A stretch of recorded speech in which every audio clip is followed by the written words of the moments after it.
Este portátil que tengo aquí es el Asus VivoBook S15, el primer PC con Copilot Plus PC que pasa por el canal. Lo cierto es que llevo bastante tiempo usándolo, prácticamente al poco tiempo de volver del Computex, que fue a principios de junio, o sea que mes y medio aproximadamente usando el dispositivo. Es cierto que tiene ciertas limitaciones para mí, que no lo he usado todos los días, no ha sido un uso intensivo, pero sí que lo he usado para pequeñas cosas y me he forzado a usar algunas aplicaciones que son específicas de él, que no son porque no están disponibles otras. Vamos a empezar muy rápido y lo cierto es que tenemos un diseño bastante simple, ¿vale? Contar que tenemos aquí pues este pequeño corte en la pantalla, que le da quizás un poquito más de dinamismo al diseño general y que los acabados, aunque no son los mejores, en general creo que están más o menos bien conseguidos. Lo que más me gusta es que es un portátil muy ligero, pesa 1,42 kilos y tenemos en la zona más estrecha 1,5 centímetros aproximadamente de grosor. Contar que las bisagras es una cosa de las que más me preocupan, veremos con el paso del tiempo. Yo llevo un mes y algo, pero tampoco es una referencia, pero sí que es cierto que he probado más portátiles de Asus con este sistema tan pequeño y tan externos y no suele generar mucho problema, ¿vale? Por lo demás el diseño es bastante simple, no hay mucho que contar, los acabados son mejorables, no son maravillosos, vemos bastante plástico en algunas zonas, pero tiene todo el sentido del mundo. Es un portátil que sí que es cierto que son 1.200 euros, pero hoy en día eso ya no empieza a ser un precio caro, sobre todo además viendo las demás prestaciones que tiene el dispositivo y en algún punto había que recortar. Os dejo el enlace en la descripción por si le queréis echar un vistazo a las especificaciones y al precio, ¿vale? Para que os situéis un poco en lo que hay, en lo que ofrece y lo que tiene el mercado. Cuando vamos a los apartados multimedia, otra de las claves, en este caso tenemos una gran pantalla. 16 pulgadas, es un panel OLED compatible con DCI-P3, tenemos 120 Hz, tenemos 600 nits de brillo máximo, es sin ninguna duda un panel muy interesante. Además tenemos unos márgenes muy bien conseguidos, sobre todo en los laterales. Es cierto que el superior es un poquito más alto, pero porque tenemos Windows Hello, pero creo que en lo que es el ratio total de pantalla de aprovechamiento está muy bien conseguido y es, en general, sobre todo los márgenes laterales están muy bien. Me ha gustado mucho la pantalla, el brillo está un poco por debajo a lo mejor de portátiles de precios, o sea, de un panel de esta categoría, de lo que se entendería un buen panel OLED, pero me gusta mucho igual, interpretación de color, ángulos de visión, la resolución que tiene está muy bien. En general creo que aquí Asus ha hecho muy buen trabajo en el panel, quizás le falta un poquito de brillo, puede ser, pero en este caso tampoco me parece un gran problema. Comentar que esa pantalla, esa cámara que tenemos arriba es un poquito más grande, ese margen por Windows Hello, con lo cual tenemos cámara y sensor, cámara que se puede ocultar, por cierto, con una pequeña pestañita que está aquí, que además veremos pues el indicador naranja, o sea que bueno, visualmente muy sencillo saber cuando la cámara está apagada. Windows Hello aquí nos permite todo el tema relacionado con seguridad y también algunas funciones específicas de privacidad cuando estamos usando el dispositivo. Si estamos mirando para el dispositivo y miramos lateralmente y lo tienes activado, se va a desvanecer. Cuando estás con el dispositivo y te vas, automáticamente se va a poner en suspensión o se va a bloquear, poco a poco incorporando nuevas funciones a todo lo que tiene que ver con Windows Hello. Evidentemente todo el tema de seguridad, por ejemplo yo uso Google Chrome, pues también se puede utilizar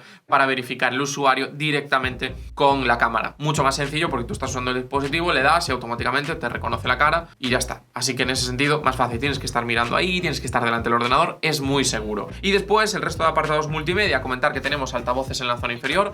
No me han gustado mucho. Al final los altavoces pueden ser muy buenos, pero si el sonido rebota directamente contra una superficie, siempre va a tener ciertas limitaciones. Así que, bueno, por ahí algo que comentar. Y después vamos a hablar de los puertos. Tenemos dos USB-A en la zona derecha, ¿vale? Que es bastante raro ya que tengamos dos USB-A. Y en el lado izquierdo sí que me ha sorprendido que tenemos jack de 3,5 milímetros, que tenemos dos puertos USB-C, que tenemos un HDMI, que en este tamaño pues no suele ser tan habitual, y que tenemos un slot para tarjetas micro SD. Creo que está bien conseguido este tamaño, este peso, tener en general estas conexiones, así que por este lado bastante bien. Hablando del teclado, tenemos un teclado bien conseguido, me ha gustado bastante el recorrido de teclas general, es un poquito más blando de lo que a mí me gustaría, pero tenemos mucho recorrido y eso es muy positivo. Tenemos un pad bastante grande y, como siempre en Asus, en general la experiencia teclado-pad está bastante bien. El teclado es retroiluminado, RGB, y sí que tenemos una zona simple que nosotros podremos configurar un poco como queramos con esa configuración RGB. Creo que hasta aquí bastante completo en general y hemos visto ya lo que es estándar a prácticamente todos los dispositivos, en este caso de Windows. ¿Y qué viene ahora? Viene ahora lo que es la parte nueva, ¿vale? Todo lo que tiene que ver con procesador y todo lo demás, todas las funciones nuevas de Windows. En este caso tenemos el procesador de Qualcomm, es el Snapdragon Elite X, el nuevo procesador pensado para la inteligencia artificial y uno de los pocos o de los primeros que tiene además la certificación para ofrecer un dispositivo Copilot Plus PC. Tiene que tener una serie de tareas de inteligencia artificial, en este caso son más de 30 tops y aquí tenemos 45. Perdón, Snapdragon X Elite, no Elite X, que siempre lo digo al revés. Tenemos 16 GB de RAM y 512 o 1 tera de almacenamiento. Aquí va un poco en función de mercados. ¿Qué decir de este procesador? Hablando puro y duro, sobre todo con pruebas sintéticas antes de ponernos con el día a día. La CPU funciona muy bien, tenemos muy buen rendimiento. Creo que en estos precios sí que nos podemos encontrar dispositivos similares, y la GPU está un poco por detrás de lo que nos podríamos encontrar más o menos en una tarjeta gráfica integrada, o por lo menos en las pruebas sintéticas, que es cierto que están diseñadas específicamente para otro tipo de procesadores, no para procesadores ARM, con lo cual también puede haber ahí un poco de falta de entendimiento, porque prácticamente todos los benchmark van a través de la virtualización que tenemos de una máquina, ¿vale? De pasar de el Windows real a este Windows ARM, o el Windows que teníamos hasta ahora a este Windows ARM, por decirlo de alguna manera, ¿vale? Quizás lo estoy haciendo todo demasiado sencillo, pues para que lo entienda un poquito todo el mundo. En general, el día a día me he encontrado muy bien, todo lo que tiene que ver con organización de tareas, a excepción de algunos pequeños detalles que contaré después. Organización de tareas, escribir textos, navegación web, correo, todo eso funciona muy bien. El rendimiento es muy bueno, superior a lo que tenemos en prácticamente cualquier dispositivo, que ronda los 1.000-1.200 euros que podemos encontrar, por ejemplo, con un i5, ¿vale? O sea que por ahí bastante bien. Después, cuando le pedimos un poquito más, sí que es cierto que en general tampoco he encontrado grandes problemas. No es un rendimiento de 10, pero sí que es un rendimiento de notable alto, sobresaliente en prácticamente cualquier situación. Y ahí depende mucho de si la programa o la aplicación está diseñado específicamente para RM o no, ¿vale? Si está diseñado para RM, el rendimiento es buenísimo, da igual casi que sea, a excepción de un pequeño matiz que contaré después. Y después, cuando no, pues aquí sí que ya hay ciertas cosas, ¿vale? Y ahí ya empezamos a variar cosas que sí que contaré un poco, porque no todo depende de este dispositivo, sino también depende un poco de Windows y de lo que está disponible para dispositivos RM. Y a nivel gráfico sí que es cierto que se queda bastante lejos, las pruebas que he podido hacer no han sido todo lo buenas que deberían. Es cierto que sí puedo editar algunas fotos, pero en el momento en el que con Photoshop me he puesto a hacer un par de cosas extra, no muy bien. La edición de vídeo mejor de lo que pensaba, pero tampoco excelente. Hay pequeños detalles. El tiempo de exportado, por ejemplo, en vídeo no es muy alto, pero también es cierto que he usado una aplicación que yo no suelo usar, y con las pruebas que he hecho con un portátil que tengo ahora disponible, que es más caro que este, bastante más caro que este, el tiempo de exportación, la diferencia es abismal. O sea, el otro tarda nada en hacerlo respecto a lo que tarda este, pero no me ha parecido tampoco un mal rendimiento en este segmento de precios. Simplemente lo quería comentar. Es una aplicación que no controlo porque la que yo uso de manera habitual no está disponible para procesadores ARM, ¿vale? O sea que ahí lo quería simplemente decir, pero sin ninguna duda, y no es un pero, la base de este dispositivo o el gran cambio viene un poco en la supuesta eficiencia energética. Estos portátiles, estos nuevos procesadores vienen para competir directamente con los Apple Silicon M1, M2, M3 y M4. Y ahí es quizás donde encontramos la pequeña diferencia o el pequeño salto respecto a dispositivos con Windows. Me he encontrado que en situaciones normales, cuando no le pides mucho al dispositivo, controlas un poco el brillo de pantalla, te puedes mover en una hora de una jornada de trabajo. Con un portátil bastante pequeño, sobre todo a nivel de pesos, 1,4 kilos, son 70 vatios hora, pero para encontrarme portátiles que pudiera usar con un buen rendimiento durante tiempo, sobre todo con el modo de ahorro, y que no me encontrara con necesito algo más, necesitabas más peso, y aún así no tenía esta misma relación. 12-14 horas con muy poco brillo, reproducción de vídeo, es un poco lo que más he conseguido. Está por delante de lo que podíamos conseguir con otros portátiles de precios similares, por muy bien optimizado que estuviera el procesador. Cuando le pedimos un poco más, la jornada de uso sí, y el problema está en cuando ya le pedimos de verdad a CPU y a GPU, y ahí pues pasa un poco lo que pasa en todos los portátiles, mejor que los portátiles que teníamos antes con Intel o con AMD, y un poquito peor de la experiencia que tengo con los 2 o 3 portátiles que he probado, en este caso con Apple Silicon, que evidentemente son sistemas operativos y no podemos hacer comparativas una a una. Pero dicho esto, en este caso muy bien la batería, además tenemos carga con USB-C bastante rápida, no requiere además para cargar un gran cargador, sí que es cierto que viene con un cargador suyo y después la carga puede ser lenta, el dispositivo te avisa, cuidado con la batería, pero si un día puntualmente lo necesitas, pues se puede cargar con un cargador que no sea extremadamente potente, que hay otros que en este caso están limitados al uso de cargadores mucho más potentes. Y ahora toca hablar un poco de Windows, ¿vale? ¿Qué supone Windows y qué no supone Windows? Y el ejemplo más claro en mi caso, que hago esto, que me veis aquí,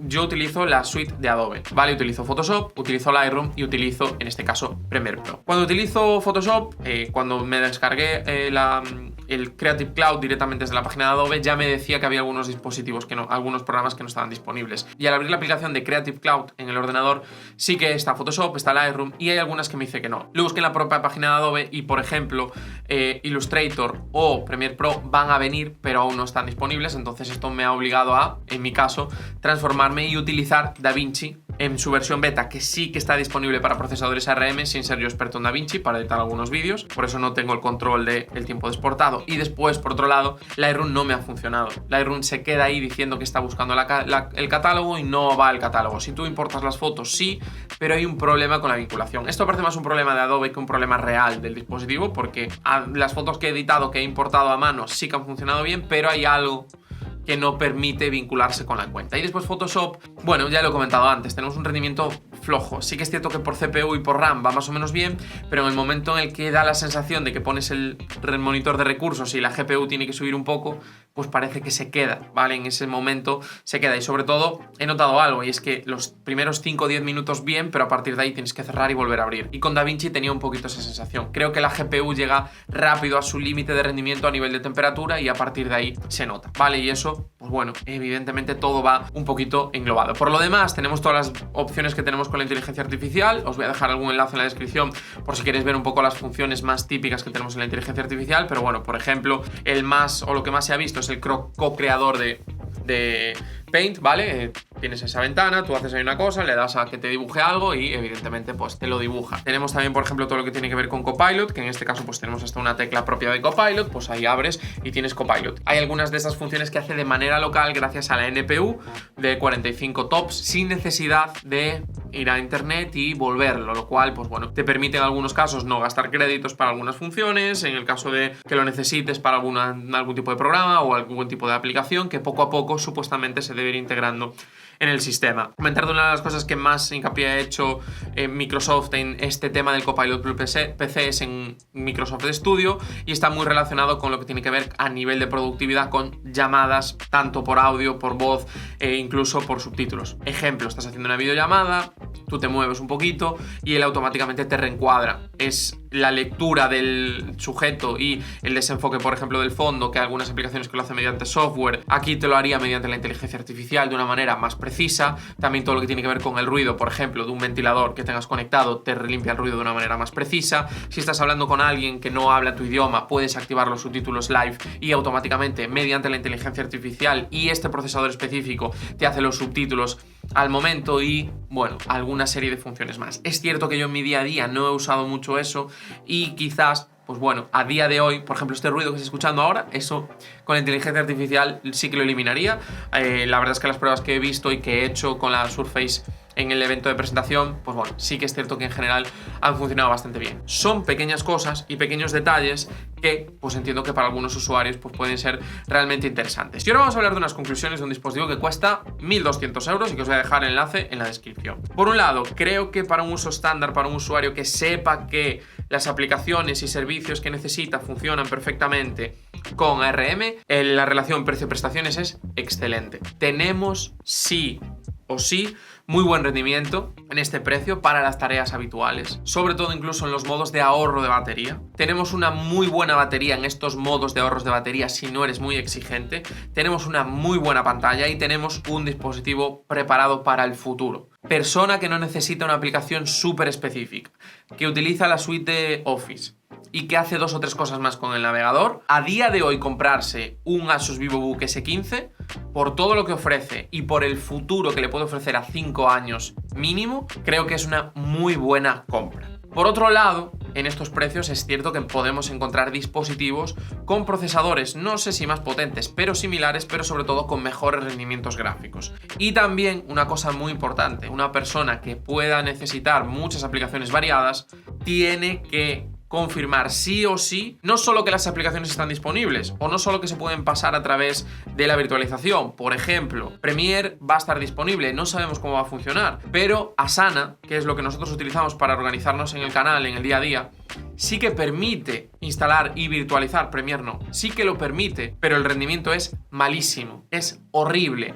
¿Por qué? Porque es una web app que está en Windows virtualizada y que virtualiza si le metes otra capa por encima. Entonces no hay potencia, no hay procesador ahora mismo que funcione. Bueno, esto es lo que creo, ¿vale? Que es como funciona Asana en Windows, por lo que he estado leyendo, ¿vale? Entonces ahí tenemos ciertas limitaciones con algunos dispositivos y en este caso simplemente que lo sepáis. Si estáis en el primer grupo, es muy interesante este Asus VivoBook S15, y si estáis en el segundo, pues lo cierto es que igual tenéis que esperar un poco a dar el salto a ARM o yo qué sé, os dejo por aquí el último análisis que hicimos de un portátil de Asus, que tengo claro que era un gran portátil, que siempre suelen tener muy buena relación calidad-precio y que, oye, pues igual, pues para algunos usuarios, pues es mejor compra. Esto es todo lo que os tenía que decir de este Asus VivoBook S15. Espero que os haya gustado este vídeo. No os olvidéis en darle like, suscribiros y nos vemos muy pronto aquí en Urban Tecno.